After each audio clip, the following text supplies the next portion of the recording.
All right. Welcome, everyone, and thank you so much for joining us today. I'm Jennifer Thornton. I'm the Executive Director of the AT Children's Project, and it's an absolute honor to be here today with Dr. Howard Letterman from Johns Hopkins. Howard, would you like to introduce yourself? Sure. I'm Johns Hopkins. I have been here for, scary, I think 4 years now, taking care of people with immunodeficiency, and have been the director of the AT Clinical Center here since 1995. And I think at this point, I've probably seen somewhere between 600 and 700 people with AT, many of them on multiple occasions.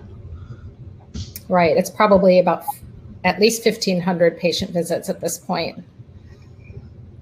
Well, we're really glad to have you here. We have a lot of questions from that we've gotten in the last couple of weeks about COVID and AT. Obviously, we were all hoping at this point that this would be behind us, but unfortunately it's not for a lot of different reasons. So with that, we may not have all the answers, but hopefully we can talk about some of the nuances about the vaccine and about COVID in the communities to give everyone some feeling of comfort as they're making decisions about starting the school year and returning to activities in the community. So thanks. So the first topic today is about antibody testing. First, Howard, do you want to describe what antibodies are and what antibody testing tells us? All right, so when you get a vaccine or you get an infection, your body recognizes that there's something about that germ that's foreign, and you have an immune response that's generated against it. And part of that immune response is producing antibodies. So if you get a COVID vaccine, that vaccine either contains the spike protein or causes your body to make spike protein. And that's foreign, and your body will make antibodies against it. And initially, either with the vaccine or with infection, you make a big spurt of antibody, and then the antibody levels will go down over time, but you should have long-lived memory so that if you see that germ again, you have a very rapid response.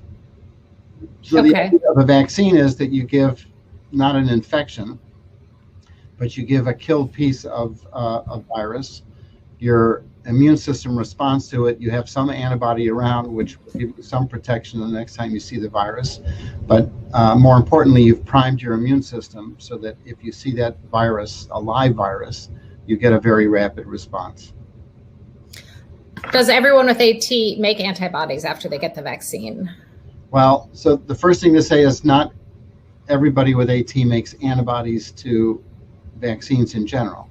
So many people with AT have immune systems that work well and make antibodies to most vaccines.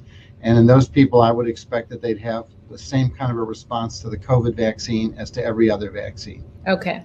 So the question really only comes up for those people with AT who have an immune system which is not working well enough to make antibodies, and therefore they're being treated with some form of gamma globulin, whether it's sub-Q gamma globulin or IV gamma globulin. Now, we're about to send a paper to JAMA looking at 200 people who have those kinds of antibody deficiencies. None of them have AT, but there are other people with antibody deficiencies. They don't respond to really other vaccines, which is why they're on gamma globulin. And at least the RNA vaccines, which work in a very different way than other vaccines, look like they will work in almost half of people who can't respond to anything else. Okay. So I would say if you have AT, even if you're on gamma globulin because you don't make antibodies, you should definitely get one of the RNA vaccines because there's probably close to a 50-50 chance that you'll be able to respond to it. And by RNA vaccine, you mean Pfizer and Moderna? Yeah, Pfizer. Well, I don't want to give specific names because there are the other ones in other countries. But true. But I think particularly the RNA vaccines. Okay, RNA vaccines. And in the United States, those are which? Pfizer and Moderna. Okay, all right. But the RNA vaccines will have a chance to work in about half the people with AT who normally wouldn't make antibodies to other vaccines. Right. Okay. And then we asked, you asked if people with AT after having the vaccine could get antibody testing. When they get a number on their test results, what does that number mean? Is there a number that you would consider to be like a good antibody number and they would have the same level of protection as anyone in the general population? So we don't really know what the number is that provides protection. There are multiple different tests being done by multiple different companies. They're not comparable, and there's really not very good data. The data would say if you have antibody, period, if the test is positive, that puts you into a good category as far as risk for getting disease that's serious enough to put you in the hospital, or serious enough to get you in an intensive care unit, or serious enough to put you in a life-threatening position. Okay. So I think what we really want from that test is, did you respond or did you not respond? Okay. So it's either positive or negative. Positive is positive. Don't worry so much about what that number is. Right. That's what I would say right now. Okay. So on our little antibody survey that we have, we still ask people for the number. You're still gathering that data. We're still going to collect it. But the most important thing for families to know is positive is good. Right. Okay. We may eventually have more. I mean, I'm hoping eventually we're going to have more data about what's a level that's better or not. But we don't have that yet. That's the problem with so much of what everyone's worried about. We only know so much right now about a lot of things, and that's definitely one of them. We do know that among immunologically normal people, so the general population, if you get any of the COVID vaccines, the risk of getting into the hospital, the risk of needing oxygen, the risk of being in an intensive care unit are enormously reduced. And the risk of dying from a COVID infection almost becomes zero. Right. Originally, you had talked about getting a second antibody test for people with AT who've had the vaccine, one about 4 to 6 weeks after the second dose, and the next one was maybe 4 to 6 months later. Is that still something you'd like to see patients do? So I'm not sure how to answer that question right now. Okay. We're still trying to answer that. That's fair. In other people.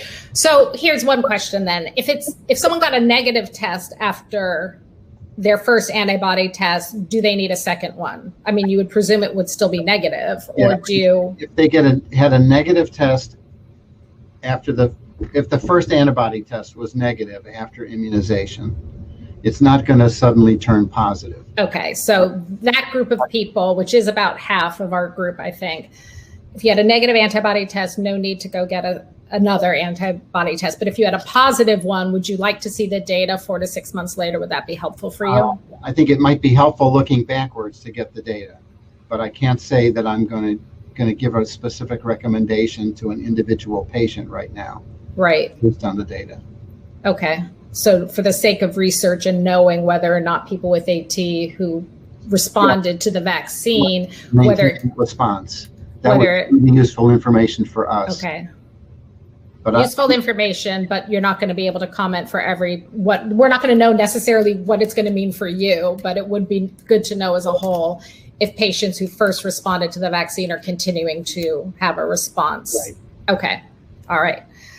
That sounds fair. And another question we got about antibodies are they being found within the immunoglobulin products now, the IV and subcutaneous, for those patients who do get them?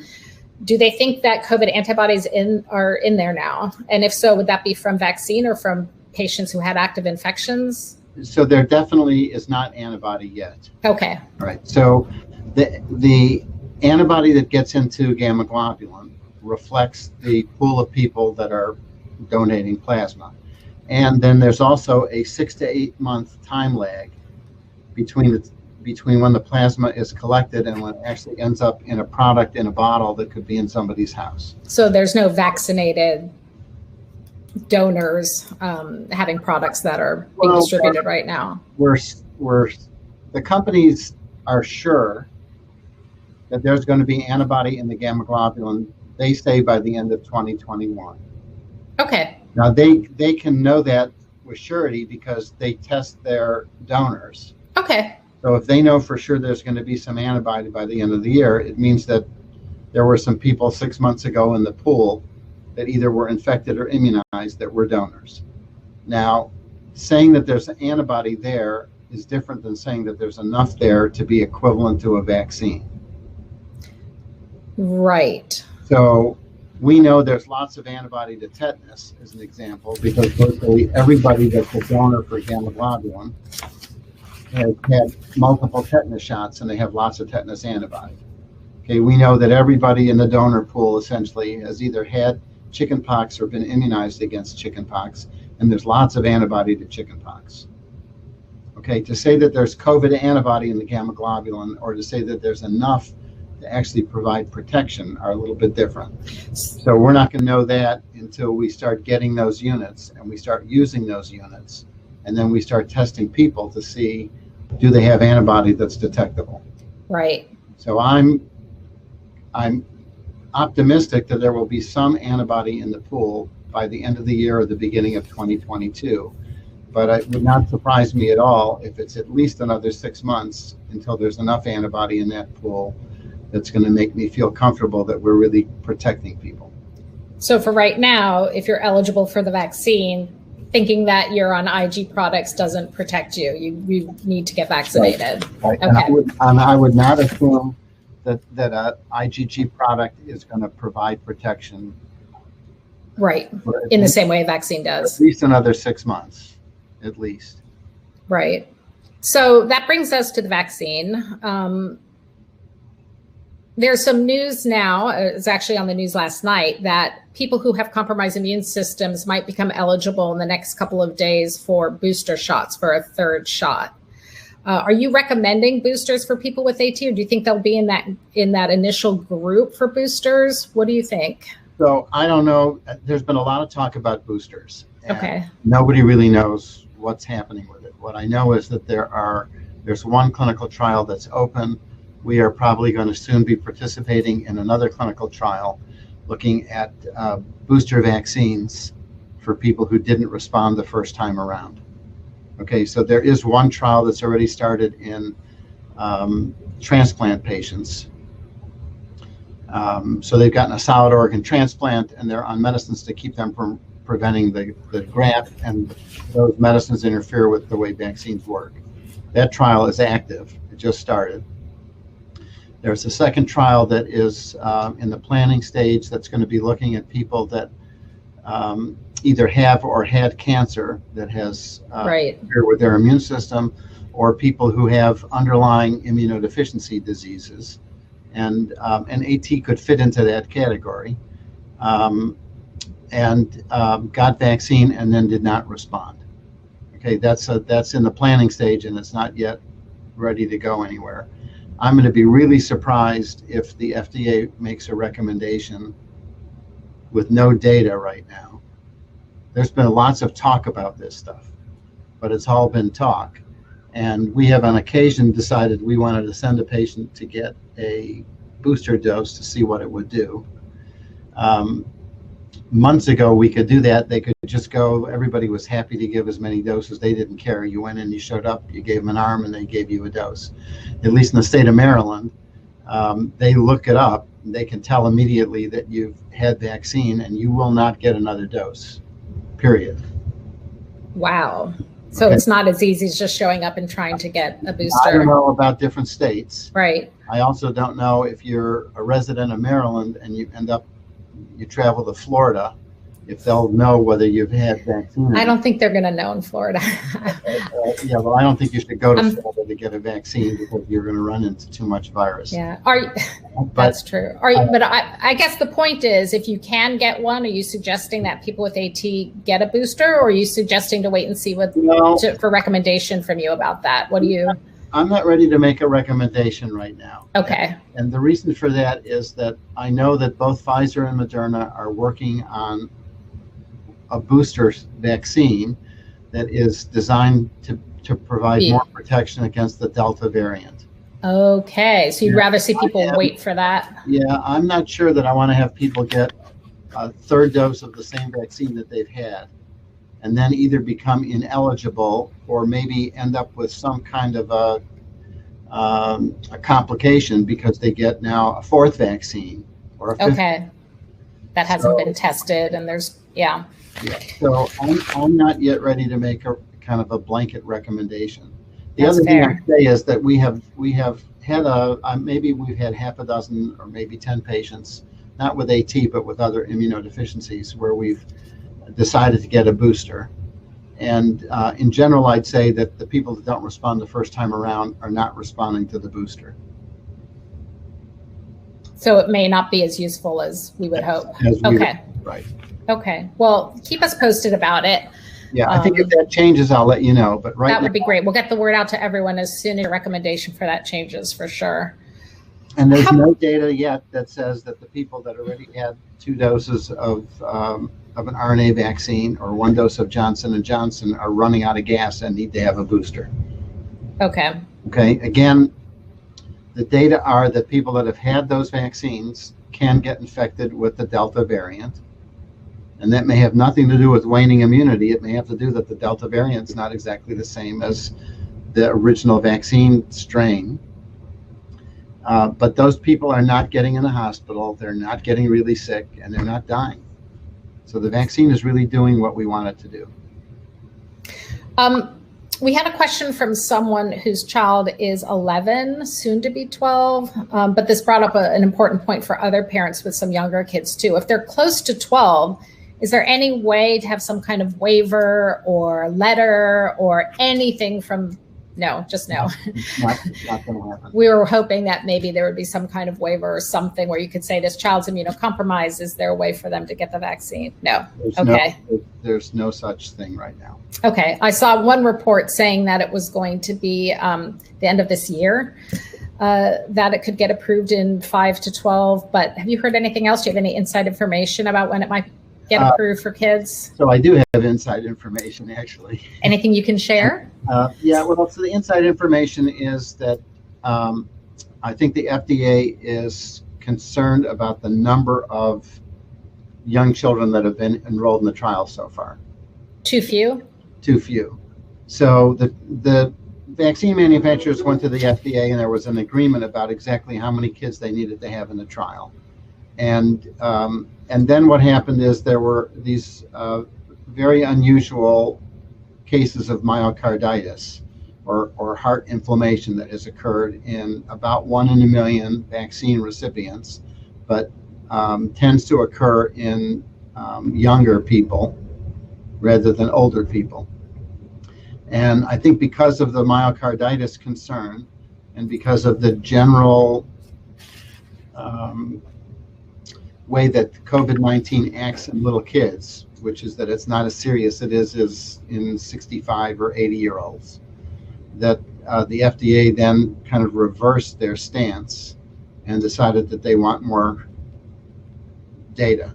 Okay. The problem with that is that those original trials for the younger kids all closed. So, continuing enrollment is a whole different story than restarting something that's closed. So the companies are lobbying the FDA to reverse that decision. And the American Academy of Pediatrics and the American Committee on Immunization Practices have both been lobbying the FDA to reverse their decision. So I'm still cautiously optimistic that the vaccine is going to be licensed to these lower age groups by sometime fall to early winter this year. And if the FDA decision holds, it might be even longer. Yeah, right? I think it's just not clear. So that's the recent inside information from about 2 weeks ago. I'm sure that the pediatricians and everyone, that they're concerned that the problems you could have by not vaccinating outweigh the problems of the 1 in a million heart issues. But we'll have to see what the FDA says. Yeah, this is a very, this is a balance between a public health issue and the health of an individual child. And you can imagine that there's lots of people screaming on all sides. There's, right, unfortunately, way too many people screaming. Right. So for the kids who are turning 12, there was some question about spacing the COVID vaccine apart from, say, flu vaccine this fall. So if someone's planning on getting their COVID vaccine and they're also planning on getting their flu vaccine, do you think that there should be anything about waiting for the flu shot in case you end up having a delay in getting your COVID shots? Do you have any sense of what you'd like to see happen? Would you like to see someone get an early flu shot, get that out of the way, and then worry about COVID shots? I'm talking about like that month-long waiting period before types of vaccines that are often recommended. Yeah, you know when a child is going to turn 12. So, and I would say I would get the COVID vaccine. That would be the highest priority. Okay, so if someone's turning 12, say at the end of September, you start your COVID vaccine at the end of September, your second shot sometime right, and mid to late October, and you get your flu shot end of November. Right. Okay. Okay. All right. Thank you. I appreciate that. I got that question from a few people. And then just to make one more point about the vaccine, you said that about those who haven't made antibodies to previous vaccines, there is a chance 50% chance they could make antibodies with an RNA vaccine. So just to put a point on it, you should still go ahead and get the COVID vaccine if you're eligible, even if you haven't made antibodies to previous vaccines. I want to make sure I understand that before we move on. Yeah, so I want to be really crystal clear about that. First, in general, people that are on gamma globulin, we tell them not to bother to get most vaccines because they're either not necessary or they're not likely to work. The two exceptions to that are influenza and COVID. Okay. Okay, and the influenza is an exception because the flu changes every year, and if there's a new strain, there may not be any antibody in the gamma globulin. And many people who are on gamma globulin are not completely unable to make antibody. They may not make very much, they may not make it to a lot of vaccines, but you might still get some benefit from the flu, and we think that there's very little risk. And so we recommend the flu vaccine, even for people on gamma globulin. Okay. Okay, and the COVID vaccine, I think there right now is not much antibody in the gamma globulin. And we know, at least in other immunodeficient patient populations on gamma globulin, that the COVID vaccine is working even when other ones are not. So I think everybody ought to get a COVID vaccine, whether they're gamma globulin or not. And so you're not concerned in any way that the vaccine can trigger NAT patient's immune system in a negative way, even if they've had COVID, right? It's still, sorry to reemphasize this, but we do get this question from people. They just want to make sure. And my understanding from you is anyone who is eligible should get vaccinated. I think that the risks of getting COVID far outweigh any possible problem from the vaccine. Okay. Period. And everybody who's eligible ought to get the COVID vaccine. How about if they've had COVID infection in the past, the AT patient, and they still have antibodies from that? So the current recommendations are that even if you had COVID infection, you should get a vaccine. Okay. You should probably wait, I would say probably at least 3 months after the infection. And I think for the most part, people that have had infection only need 1 dose. Okay, the reason for that is that the vaccine in general produces, in healthy people, it produces antibody levels that are 30 to 50 times higher than the natural infection. Okay. And so if you've already been infected, I think getting 1 shot of the vaccine should give you that big boost. Okay. More than 1. Great. Okay, Howard, we're going to move on to the source of a lot of stress for families right now that we kind of talked about vaccines and antibodies. And those are the school recommendations and returning to events in the community, but particularly about schools. We have so many different questions. I'm going to interrupt you. So there is one other thing that's new. Yes. It's been almost a year since we've had monoclonal antibody therapy. So these are the synthetic antibodies against COVID. Yes. Which turn out to be extraordinarily effective at limiting symptoms. And up until recently, those were only available to adults, but they have recently now expanded the indication all the way down to age 12. Okay. So right now, if you have anybody 12 or older who has a diagnosis of COVID-19, you don't even have to have symptoms. So if you've been exposed and you get a test and the test turns positive even before you have symptoms, you're eligible to get monoclonal antibodies, and that would be a really strong recommendation. Okay. It's available only to people who have some immunocompromise or at high risk for severe disease, but anybody with AT will fit into that category. So how would someone go about arranging that? And what do? You just tell your doctor, or? Licensed vaccine or licensed therapy. It's under, again, it's an emergency use authorization, but it's available. And I would start by talking to your personal physician and finding out. They will probably not have it available, but we'll either send you to a local hospital emergency room, or many states now have sites that are set up just for administering these monoclonal antibodies. So if let's say a sibling gets diagnosed with COVID, you would isolate the sibling and have the AT patient age 12, if they're age 12 and over, go ahead and tell the doctor that they've been exposed. No. So being exposed is not good enough. You have to actually be infected.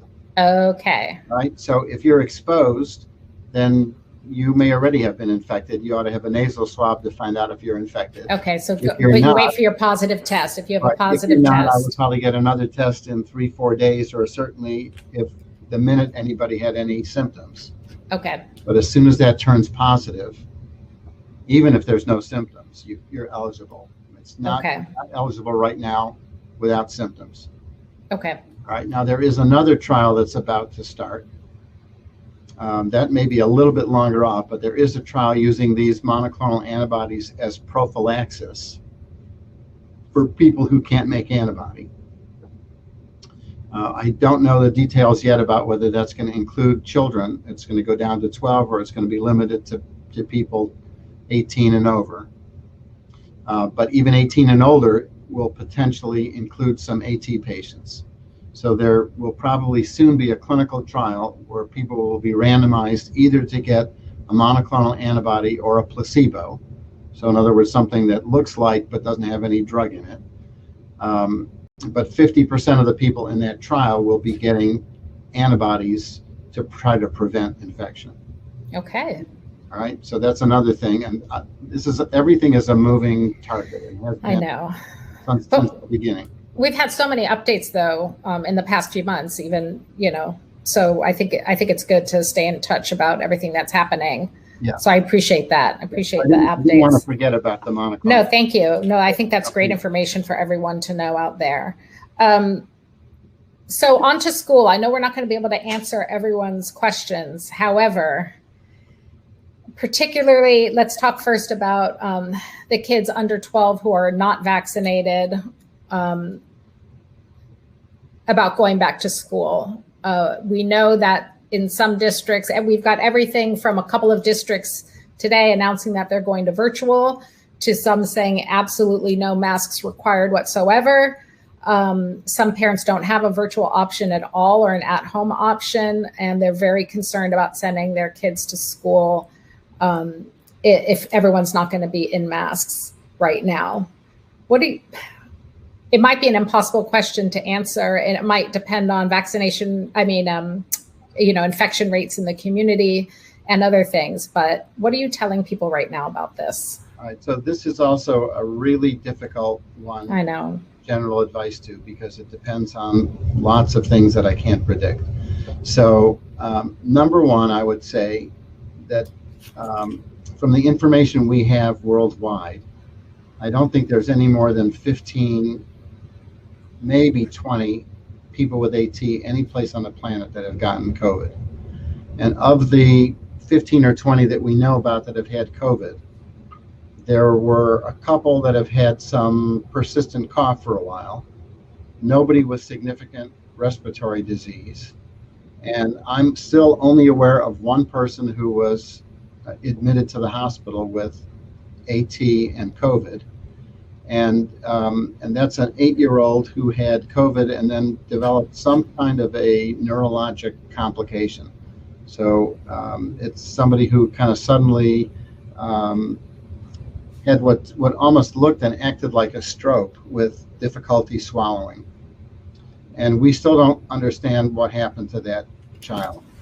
But that seems to be a very rare event.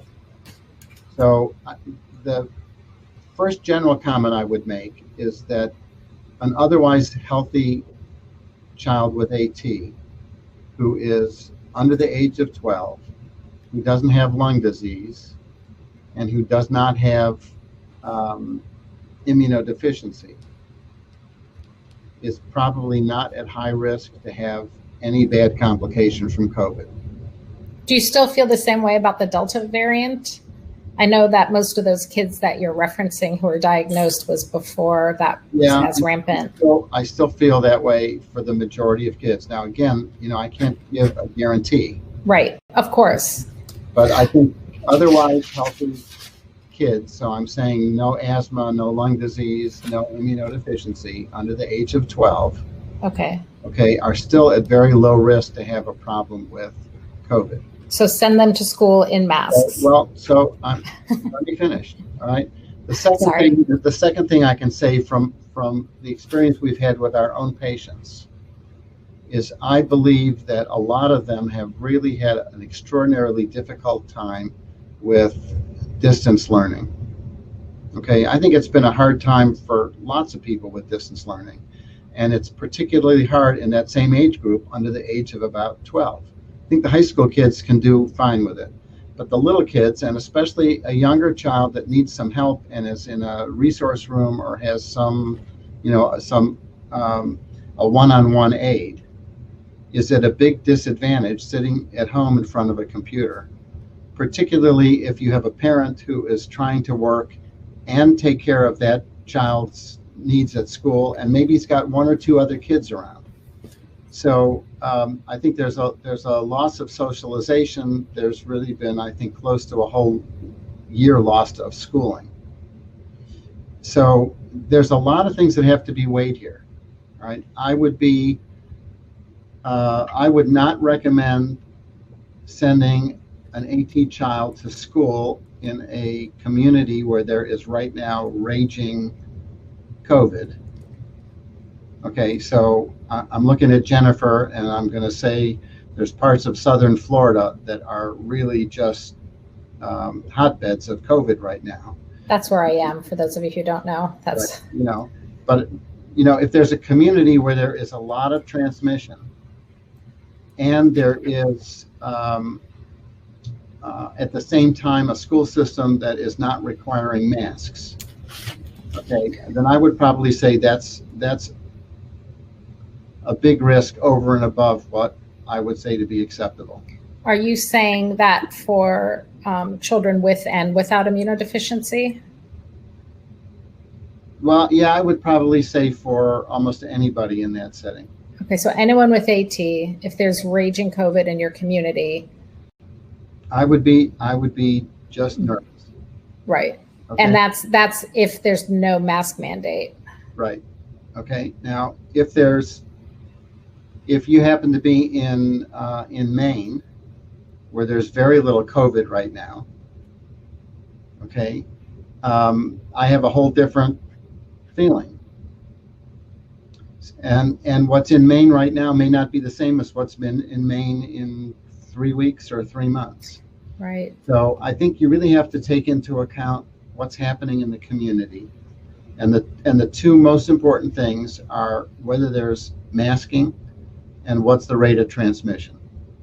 So certainly if there's low transmission and a mask, then I would probably say for most of our younger kids who are not immunized, there's still a lot of advantages in being in school. And I would say that the disadvantages or the risks are probably all manageable. Okay. Okay. If there's no masking and there's a lot of infection, then I would say clearly it's not. All right, and then there's some middle ground there, and that's where the problem is. It's really hard to know. Right. Now, again, if it's, you have a stay-at-home parent and only one child, and the child is doing reasonably well with virtual learning, and maybe there's some people who mask and some people who don't, and the transmission rate is moderate, you might make a decision to just keep that child home. And no decision is permanent. I heard from one family where the school district has asked them not to come and go frequently. They want them to make 9-week decisions. Are you going to be here for this 9 weeks or not? But that's the only one I heard like that. With everyone else, they feel like there's some flexibility where, they could get started. And if transmission rates become higher in the community, then they bring them back home for a while, or vice versa. Start the school year off at home, see how you feel about outbreaks in the school before you agree to send them in. That's another option. Right. If you're in that in-between group where it's not obvious what you should be doing. Right. So I'd be really surprised if there's a school district that would hold any family to a 9-week commitment. Right. Because I think the school districts right now, the ones that say they're going to open, are saying that they're going to open, they're going to be in person, and they all have a little finger on the close button because they don't know what's going to happen in 4 weeks or 6 weeks or 8 weeks. Right. A parent brought up a concern about masks at school for their child. Their child does drool, and they find that in general, when they change masks in the community, it's about every 30 minutes they need a fresh mask. And the doctor expressed some concern about a wet mask and bacteria growth and thought that there was some risk to wearing a mask. Do you have any concern about that, or do you have a particular type of mask you think that they should be wearing, or is that of any concern? So I think if you had somebody that was really drooling a lot, another way to try to get around that might be a plastic face kind of a guard. I have something, hold on.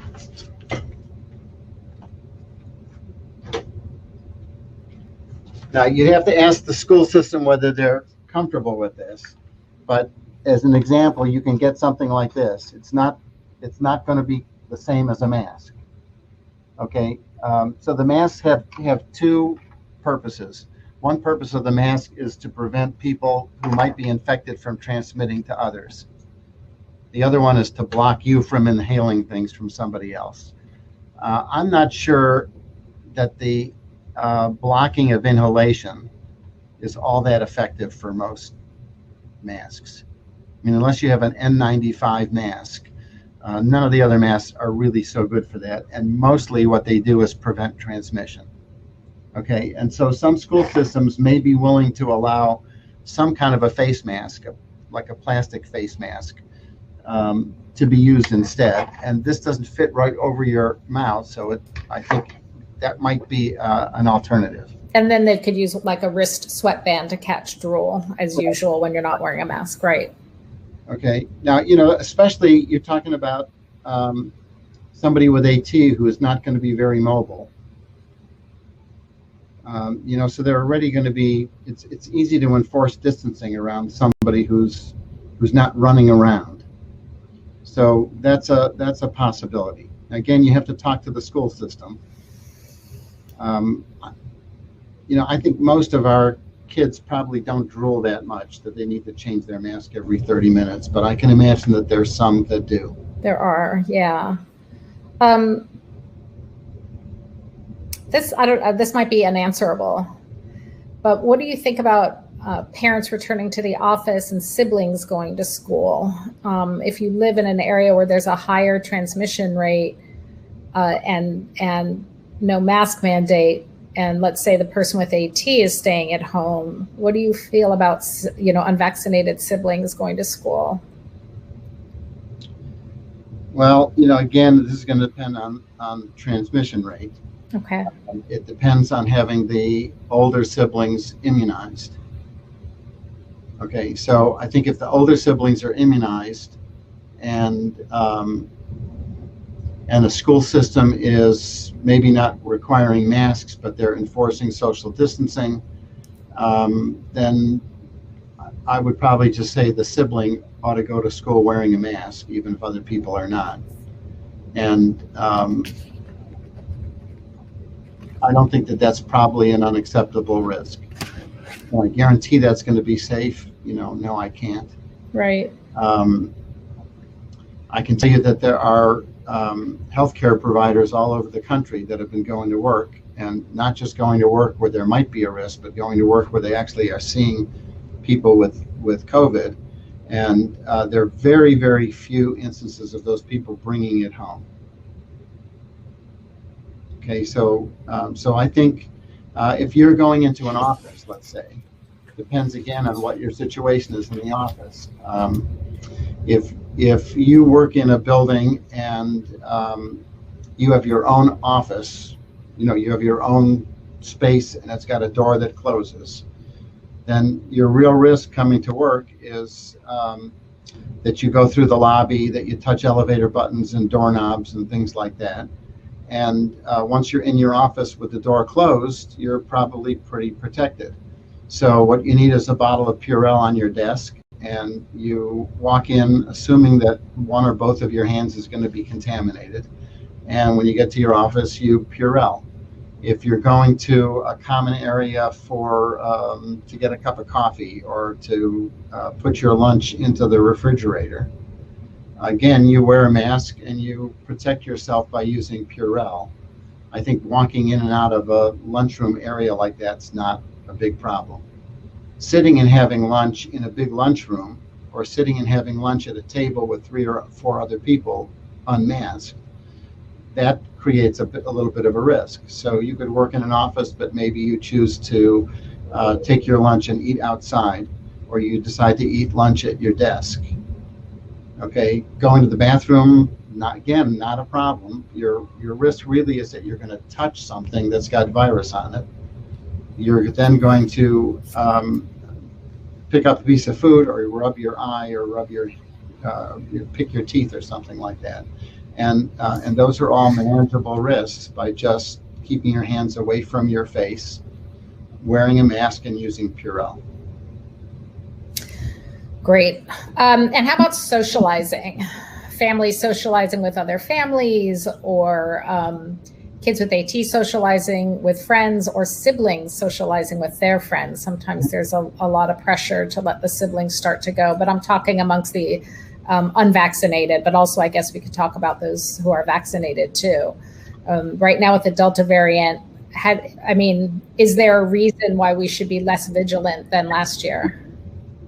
Well, again, I think if you're talking about people that are immunized, that even if they get sick with this, it's going to be probably more like the flu than it's going to be like the COVID that we saw a year plus ago. And even among people that end up in the hospital, we have lots of ways of treating people that we didn't before that have been very effective.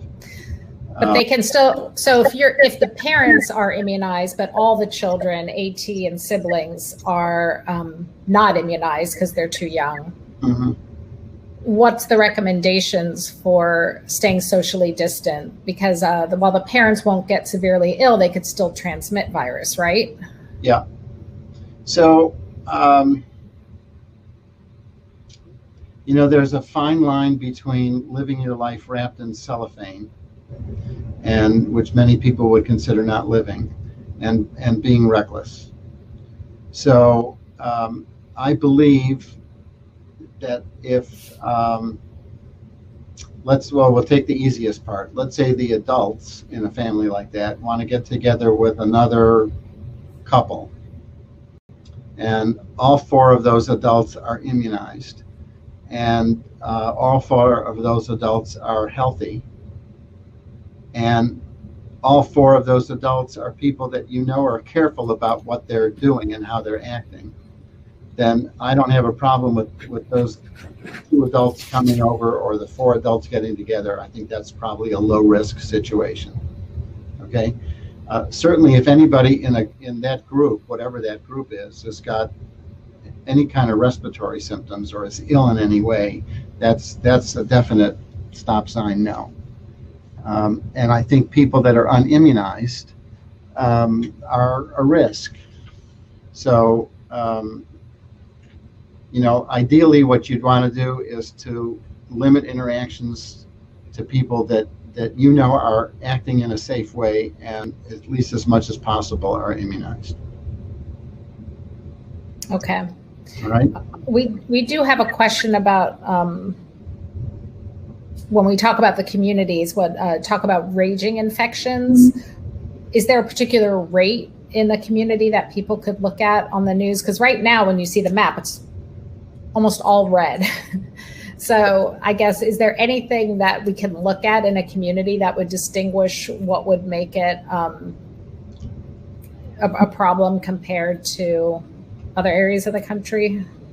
Is there a certain index that you look at or number that you look at that can help gauge? Well, the WHO always looks at the percent of positive tests, and they say when the percent of positive tests gets over 5 or 6%, that's a source for concern.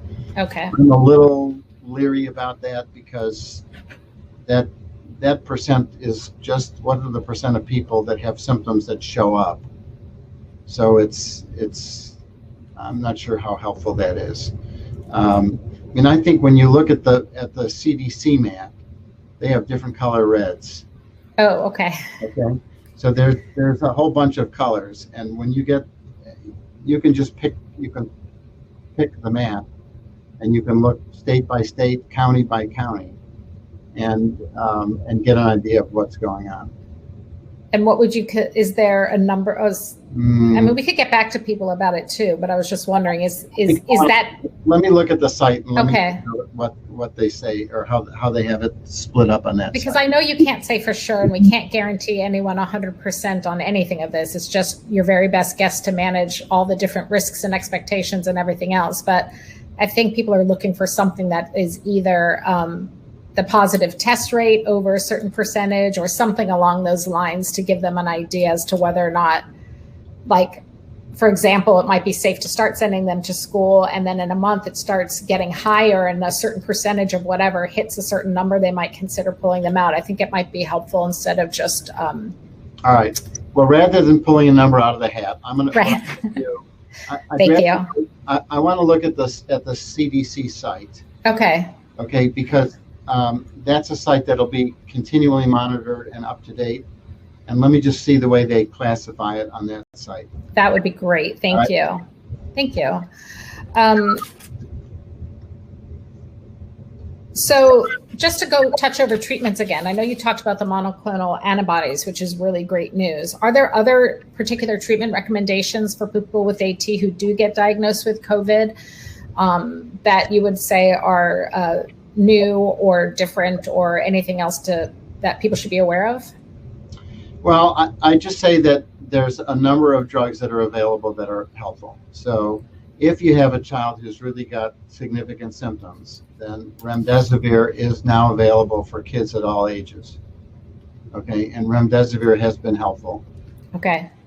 Certainly the monoclonal antibodies, if you can give them early in the course of disease, have been really remarkably helpful. So those are the big ones. Okay. I'm going to say, just to be public about it, that I don't believe that there are data to support the use of zinc, azithromycin, hydroxychloroquine, or ivermectin. Okay. Okay. Okay. Or another vitamin cocktail. And other than socially distancing and mask wearing and those kind of preventative things, are there any preventative medications at all? I know you just ran through the list that you don't think are helpful for treatment, but is that true for preventing also? There's any good data to say that they're useful for prevention either. Okay. All right. So nothing useful for prevention. Except the vaccine. Okay. Do you still want people to be taking the infection surveys and the antibody surveys that we put together online? Yeah, I think that's really helpful for us. Okay. We need to gather information. We're going to go ahead and... Part of the reason that I can say that there have been some people with AT that have had COVID, and with the one exception, we really have not had anybody else anywhere in the world that I'm aware of that's had a big problem with it. So I just want to thank everyone who has completed those surveys. We're going to go ahead and post those in the chat, and we'll email them to you also when we send out the replay to this, so that everyone will have those handy. We do pass all that information on to Dr. Letterman and the team at Hopkins, and they're finding that useful. So I just want to say thank you for all of that. And Howard, is there anything else that you can think of that we haven't covered? Questions that you're getting directly from families? I think that's pretty much it. You know, part of the problem is that the whole area keeps changing. You know, the transmission changes, the Delta variant has changed things. So there's still lots of moving pieces, and it's hard to give general advice that covers everybody for very much of a length of time. Right. So we understand that's really complicated, and I really appreciate that you still try and give some generalizable advice here. I think that everyone is going to be finding it very helpful, even though we can't say anything is definite or for sure. And we'll try to get information out in between the webinars, especially on following up on some of the things that we talked about today. But I know it hasn't been easy for you this year, and I know you've been fielding lots of individual questions, and we're grateful that the AT Clinical Center is back up and running with in-person visits. That's really been great news over the last few months. I know that hasn't been easy to get all that back online, but the whole community is really, really grateful for that.